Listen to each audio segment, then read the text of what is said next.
स्वागत है दोस्तों आज के साइंस के क्लास में, जिसमें हम लोग आज क्लास 8 के साइंस को पढ़ेंगे।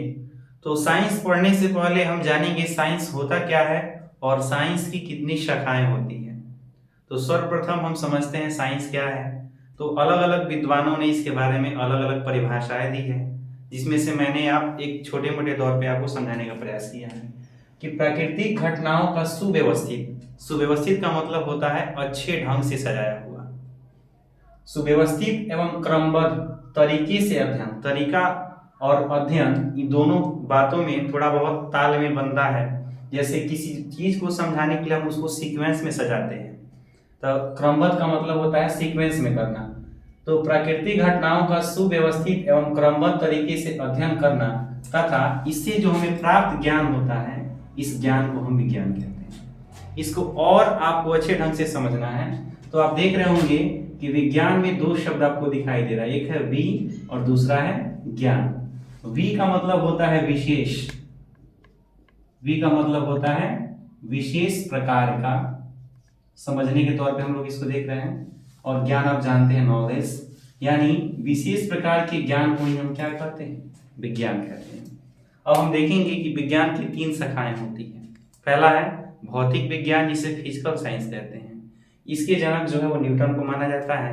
अब इसमें हमें पढ़ना क्या होता है, जैसे बल, कार्य। इसके अलावा हम लोग बहुत सारे मुद्दों पे चर्चा करते हैं इसके अंतर्गत। अब आता है रासायनिक विज्ञान। रासायनिक विज्ञान में हम लोग पदार्थ को पढ़ते हैं। इसके अलावा कार्बन, जो एक बहुत ही इंपॉर्टेंट होता है क्लास 10th के बच्चों के लिए, जिसमें हम लोग कार्बन के अलग अलग स्वरूपों की चर्चा करते हैं, उसके संकेत को पढ़ते हैं, उससे बनने वाले अन्य पदार्थों को पढ़ते हैं। तीसरा है हमारा जीव विज्ञान, और जीव विज्ञान के अंतर्गत हम लोग मनुष्य एवं प्रकृति से संबंधित जितनी भी जानकारियां होती हैं, इन जानकारियों का अध्ययन करते हैं। तो रासायनिक विज्ञान के जो जनक हैं ये एंटोनी लेवोजियर को माना जाता है, और बायोलॉजी के जनक अरस्तु को कहा जाता है। अरस्तु बहुत ही विद्वान व्यक्ति थे, इन्होंने बहुत सारे चीजों का प्रतिपादन किया हुआ है। अब ये जो विज्ञान है, विज्ञान की 3 शाखाएं भौतिक विज्ञान, रासायनिक विज्ञान और जीव विज्ञान, क्लास 6 से लेकर के 8 तक एक ही बुक में आपको ये पढ़ना है। 6 to 8 एक ही बुक में आपको तीनों टॉपिक को पढ़ना है, भौतिक विज्ञान को, रासायनिक विज्ञान को और जीव विज्ञान को।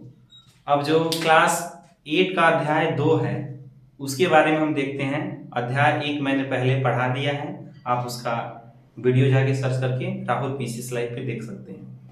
सबसे अब दूसरा जो है अध्याय, जिसका नाम है तड़ित एवं भूकंप। तड़ित होता क्या है, तो आसमान में तेज रोशनी की चमक तड़ित कहलाती है, और पृथ्वी का थरथराना या कांपना भूकंप कहलाता है।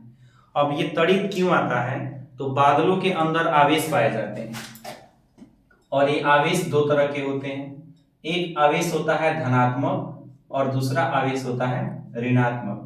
तो जब भी ये आवेश एक बादल से दूसरे बादल में ट्रांसफर होते हैं, अर्थात स्थानांतरण होते हैं, अब बीच में कोई चमकीली वस्तु दिखाई देते तो ये चमकना शुरू कर देते हैं, जिसे हम तड़ित कहते हैं। आप आम तौर की भाषा में कहेंगे कि आसमान में तेज रोशनी की चमक को हम लोग तड़ित कहते हैं, और देहाती भाषा में लोग इसे लौका के नाम से भी जानते हैं। कभी कभी ये किसी व्यक्ति के ऊपर गिर जाता है तो ये इसका जो ये माध्यम होता है, और माध्यम में जो इसका आवेश का वेट होता है इतना अधिक आ जाता है कि व्यक्ति कभी कभी से जल जाता है, उसकी मौत भी हो जाती है।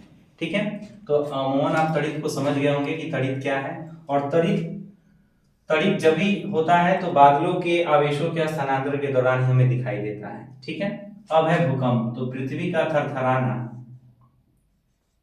पृथ्वी का थरथराना, थरथराना भूकंप कहलाता है। भूकंप